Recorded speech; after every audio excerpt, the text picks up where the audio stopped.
अभि. हाय भावेश. हाय प्रिया. हाय महेश. हाय श्रद्धा. हाय हाय सचिन. नमस्कार विनीत. सुप्रिया. हाय करिश्मा. जय शिवराय प्रसाद. जय शिवराय गणेश. जय शिवराय आदित्य. जय शिवराय ललित. जय शिवराय भूषण. जय शिवराय नितेश. जय शिवराय शैलेश. जय शिवराय म्हणतात.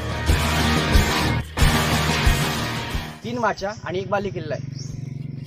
तुम्ही जाणार ती पद्मावती माची करंटला. पद्मावती माचीवर पद्मावती देवीचं मंदिर आहे. शिवाजी महाराजांनी किल्ला घ्यायच्या आधी ब्रह्म ऋषी आणि त्याची पत्नी पद्मावती तिथे राहायची, त्यामुळे तिथं पद्मावती मंदिर आहे. तर पद्मावती देवीचं मंदिर आणि ती पद्मावती माची आहे. पद्मावती माचीवर राजवाडा आहे, सदर आहे, पद्मावती माची आहे. आणि त्याच्यानंतर आहे मध्ये बालेकिल्ला. बालेकिल्ला म्हणजे छोटा किल्ला. जगातला पहिला बालेकिल्ला आहे. कुठेच बालेकिल्ला नव्हता, जगातला पहिला बालेकिल्ला असेल. त्याची हाईट जास्त आहे, सगळ्यात जास्त. त्याच्यानंतर एक माची आहे सुवेळा माची, इकडं होल येते आणि पाठीमागे येते पद्मावती माची. सुवेळा माची का तर किल्ल्याचं बांधकाम करताना सुवेळा माची पासून स्टार्ट केलं काम. सुवेळा माची म्हणजे सकाळची चांगले सूर्योदय तिकडून दिसतो बघा सुवेळा माची. त्याच्यानंतर पाठीमागे येते संजीवनी माची. संजीवनी माची एक काम चालू असताना किल्ल्यावरती अशी आख्यायिका आहे.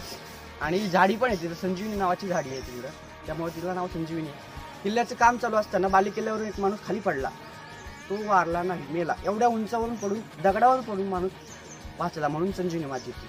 संजीवनी माची पण अभेद्य आहे. आणि हा किल्ला अभेद्य आहे, कुणी पण जिंकलेला नाहीये, फक्त ह्याच्यामध्ये गेलेला आहे, फितुरीमुळे गेलेला आहे. तसा पूर्ण जिंकता नाही कोणाला आलेला. अभेद्य किल्ला आहे. या किल्ल्याला पूर्ण राऊंडने विचार केला ना तर प्रत्येक बाजूला एक नदी आणि एक डोंगर ओलांडून यावं लागतं कुणाला यायचं म्हटलं. हा किल्ला खूप मोठा आहे. आणि हा किल्ला असा आहे की शिवाजी महाराज इथं 25 वर्ष 7 महिने राहिले. सगळ्यात जास्त काळ शिवाजी महाराजांचा इथं गेला. संभाजी महाराजांचं बालपण, राजारामांचा जन्म, सईबाईंचा मृत्यू याच किल्ल्यावर झाला.